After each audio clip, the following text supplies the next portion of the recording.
Hello guys, welcome in. My name is Sarah. This is Energetic Rebel and I'm back after a 9-month hiatus. Welcome in if you're new, and welcome back to everybody who's been hanging around for the past 9 months. I'm so grateful that you're still here. I have a sister channel, Energetic Rebel Astrology, and I posted a video there 2 days ago all about the full moon in Leo that we had, which was opposing the Aquarius energy. So anyway, you could take a look at that if you'd like. Today, what I want to do, since I've been gone for so long, is I just sort of want to ease back into videos, and I wanted to say a quick hello to you guys, and I wanted to pull some cards. In particular, I've done a couple polls over on my community tab, and I really like engaging with you guys that way because it tells me what you want to hear. And from what I understand, you guys want to hear more about energy updates, astrology, collective consciousness, as well as love, life beyond the twin flame label. So what I'd like to do is I'm going to dive right in. If you'd like a personal reading from me, I have several available at this time. The doors are open, and I will be booking through March, and then after that I will be putting people on a waiting list. So if you're interested, reach out to me at the email listed below in the description box. So we're going to dive right in, and what I want to do is I want to look into the energies of the divine feminine who has moved forward. And some of you have moved on from the twin flame label. Some of you have simply decided to embrace it but are moving forward with your life. Others of you have moved on to a soulmate. Some of you, like myself, have gotten married. By the way, for those wondering about the burning question, I did not marry the person that I labeled my twin flame. I have also released the twin flame label. That is my truth and that is my path. It may not be your path, and that's totally okay. I think it is the path for a lot of people at this time, but whatever your path is, it's a beautiful one because it's the path that your soul is choosing. So there's no right or wrong here. And I really want to drive that home. But the reason that I diverted from that label and from the path was because it wasn't my truth any longer. And there's a lot of readers out there who are going to tell you what you want to hear. And I am going to tell you truth because that is just who I am as a reader, as a healer, as an astrologer, as a friend, as a daughter, as an aunt, as a wife. That is what I do. And so a lot of people might have been discouraged or even triggered or upset when I decided to release the label. But a lot of you stayed, and a lot of you are traveling on the same path as me. And some of you might have kind of veered away and have come back. So I want to give some support to those individuals who, whether you've released the physical person or released the label or not, what is coming in for that divine feminine, whether male or female, it's an energy, who has decided to move forwards, okay? And we're going to look at love for sure. We're going to look at love. So, interesting. We've got the Queen of Swords. The Queen of Swords is a bit of an ice queen at times, but that would be the shadow element of the Queen of Swords. She is a very direct individual. She doesn't mince words. She doesn't have time for small talk. And I feel like that this divine feminine in particular is like, look, I don't have time for the runaround. And I don't have time to be sitting here waiting on somebody who may or may not show up for themselves, for me, or for the connection or the relationship. She's really a person that's in her truth. I see the Queen of Swords as a truth seeker and a truth speaker. So the Queen of Swords comes up to say, you know what? I'm standing my ground in this situation. I'm standing my ground I'm firm in my belief system. And again, whether you've walked away from that individual or simply put boundaries down, I feel like you're very much in your accountability era. You're very much in your power era. And this is the energy of 2024. I talked about it over on a Patreon post. I'm also active there after a hiatus, so you can check me out on Patreon. I'll be posting there regularly. And what I talked about was the energy of this 8th year of 2024. It's an 8-year numerology. And this is an energy of expansion, abundance, power, and really getting our ducks in a row. And so this 5 of Cups energy, I feel like this is a past energy, although it could be present for a select few because this is a collective reading. It's not a personal reading. So I'm reading for the collective, and there's a huge collective consciousness, right? It's gigantic. It's never ending. It's infinite. And the Five of Cups is this energy of feeling sorry for yourself. And what's interesting about this is you see the Four Cups, 1, 2, 3, 4, and she's spilling that one probably because she's pissed off.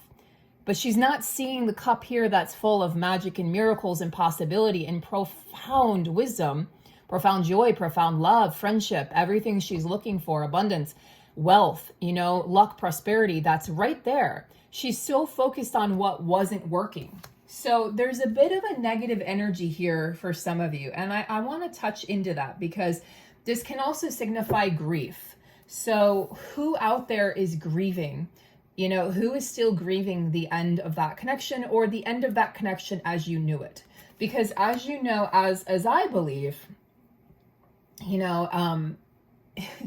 it's funny because people have asked me, is your husband your twin flame? Was the other person a false twin flame, or is he your soulmate? And I'm just simply not going to answer those questions because I no longer have an attachment to the label. It's not currently serving me.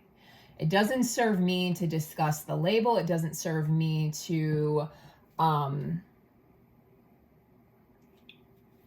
attach to that label. What serves me is to release it and focus on the growth and the connection. I'm going to be talking a lot more about the growth in this current connection with my husband. And it's work. Okay. Like whether you're with your twin flame or your soulmate, or you're with a friend, or you're with someone from a past life, or whatever the label is, it's going to be work because we chose to come into this incarnation at a time where things are shifting so incredibly fast. It's a dynamic time, and our souls knew that. And so for those who maybe you had a relationship fell apart during the last 4 years as the world underwent its, development and progression, you're likely finding that you're now attracted to somebody wildly different than you would have been attracted to before. I will say this, my current partner, my husband, who I married last year, he is the most intense mirror I've ever met in my life. And in fact, he wants to come on the channel, and we're gonna do some videos, and we're going to answer questions. He's a Taurus, okay, for my fellow astrology lovers. He's a Taurus, I'm a Scorpio, so we're polar opposites. But there's interesting energy. We are truly, truly opposites, and yet we're the same person. So I will say that. Okay, back to the regularly scheduled program.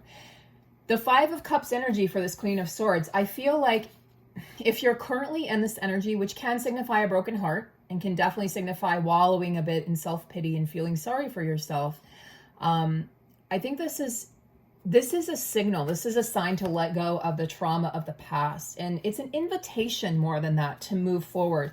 And if that means you have to move forward into this energy, which might initially be a little bitter, or might initially be a little pessimistic or forceful or aggressive, and it might seem out of character, I'm going to tell you that that's okay.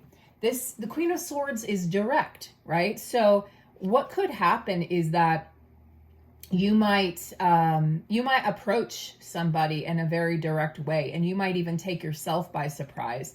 And I feel like that person's going to be like, wow, you've changed. And you're like, yeah, I have changed. And you know what? I'm glad that I changed.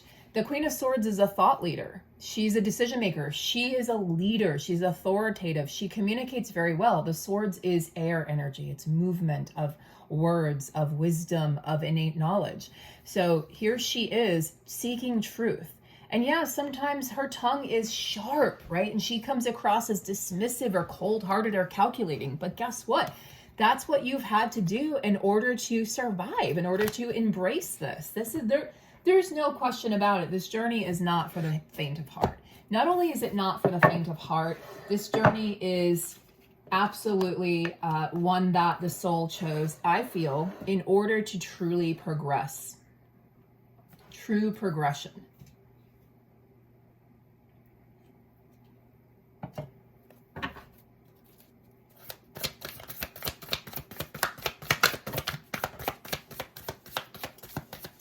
a falling star here.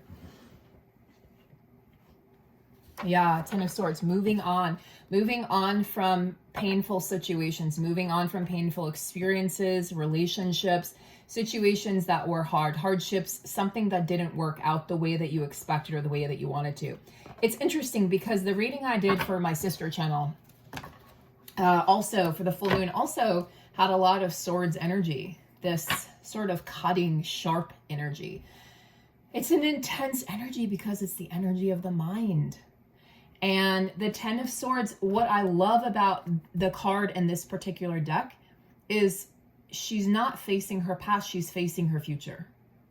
She's done with what was and she's looking forward to what is. And to me, the birds signify freedom, freedom of the mind. So freeing herself. It's a 10 card, so it's the end of a cycle. It's the end of pain. It's the end of feeling like perhaps you had to go it alone or do it alone. There's a bit of a martyr energy that can come along. The shadow side of the Ten of Swords is sort of a martyrdom. Feeling like I had to do it all alone and by myself. And it's like, well, yes, but look at the rewards. Look at the bounty that you've gained from the experiences. So important to look at what we've gained. So important to embrace the suck. So Ten of Swords is a painful ending. And because we have the Five of Cups, I know that there's heartbreak. And look, I went through that myself years ago. I went through that heartbreak of, it's been years for me, but it's interesting because if you look back at when you met that individual, you can see now that you're a changed person. You're a changed man, you're a changed woman. You're different. And this is a real opportunity here to find healing, guys. It's an opportunity to look for the best in situations, the best in other people, the best in yourself, and give yourself credit where credit is due. Give yourself credit for how far you've come. And it's an opportunity to find hope and resiliency despite what you've been through. So I think for some of you, what may have happened is maybe there were some delusions about what the twin flame journey was. Maybe there were some delusions about like what it meant to be a twin, or like seeking that external person, seeking that external happiness, seeking that external acceptance, that love. And it's been the harsh lesson where the blinders have come off, right? The rose-colored glasses, and you're seeing reality. So maybe you felt deceived by readers. Maybe you felt deceived by me in the past. Maybe you felt deceived by every reader. Maybe you felt deceived by your own heart, or you felt deceived by this person or God. But I feel like you've gone through this absolute internal battle, and you've come out on the other side much clearer mentally. And like, you know what? I know now what I believe in. I know what my truth is. And no one can deter you from it. And no one should, because it's yours. It's your truth. I want to take a look at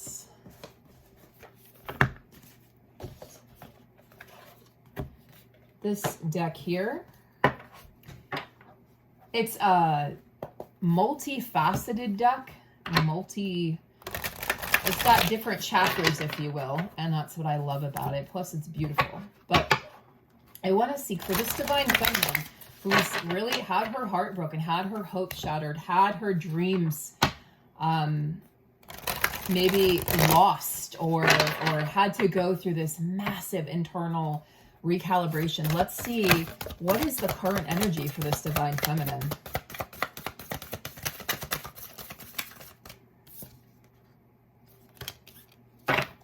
It's interesting. Look at how these cards resemble each other.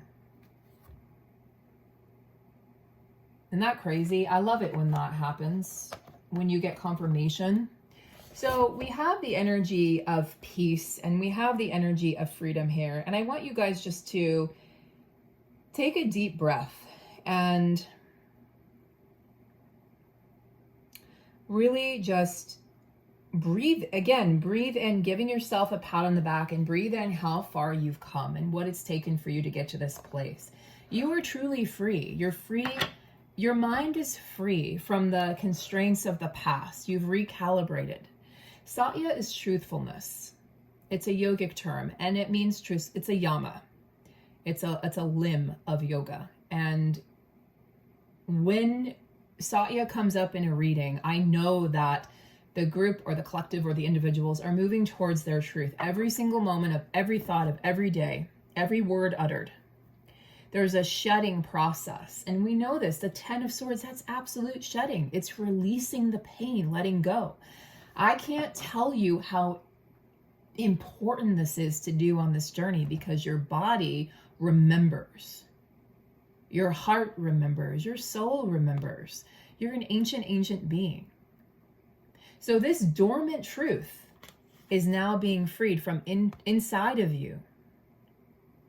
And you're understanding more. And what you're also doing, like I said with the 10 of Swords, is no more deception. You're unlearning so that you can learn again, so that you can start fresh. Excuse me.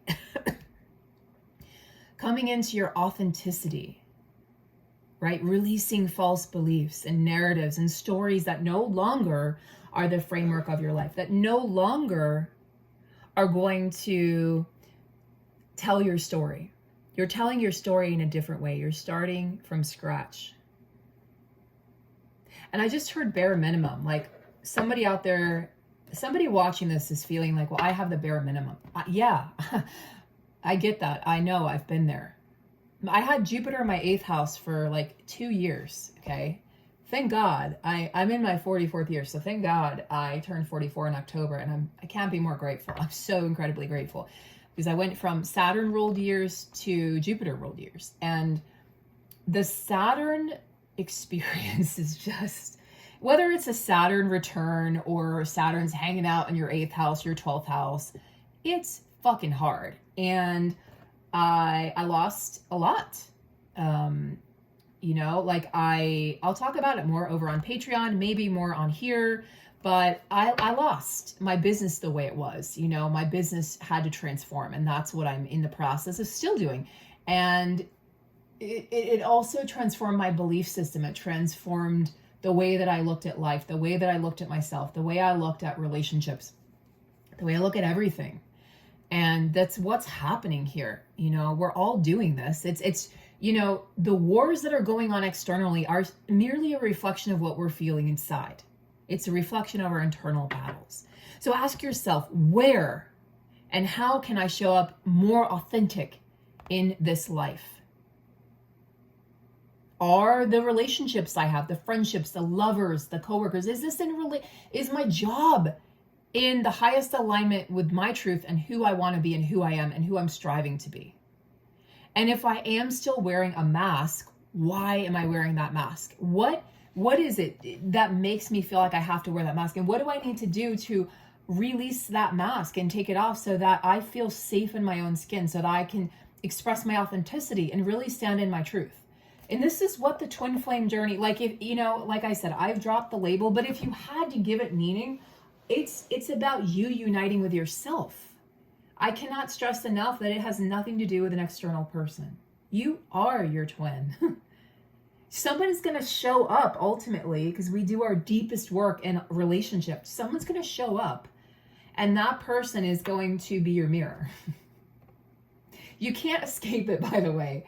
I was single for 43 years before I got married. You can't escape it. You're going to be, you're face to face at some point with that individual. Whether it's, you know, I feel that it has to be a romantic relationship of some sort. You can't get as intense with a friendship or even with a family member. You can get very intense, but there's another level of intensity that happens when you are intimate with somebody, and not just sexually, but when you're intimate with your emotions, with your dreams and desires, your hopes, your darkness. And inside of that intimate relationship, guess what? Your darkness is exposed. Their darkness is exposed. And suddenly you're doing this dance. But ultimately, we're doing that dance with ourselves, because all that person's doing is acting as a mirror to us, to expose to us where we still do not love ourselves, where we are still not in alignment with our truth, the work that still needs to be done.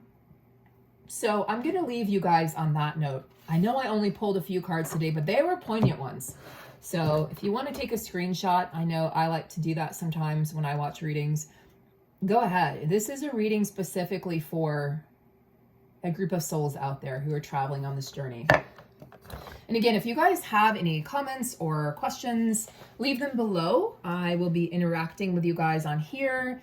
Check me out on my other channel on Patreon if you'd like. And if you're interested in a personal reading, I offer readings. I can definitely offer readings that focus on love and relationships and what's next for you. But my main purpose is focusing on bringing a person back into alignment and authenticity and helping you find your true purpose. So I use astrology and cards and intuition to do that. And they're live readings unless otherwise requested. And I'm available evenings, different time zones, and weekends. I try to make myself available to accommodate my clients. And I'm sending you guys a lot of love today on this Saturday. Have a beautiful rest of your day, and I'll see you guys very soon.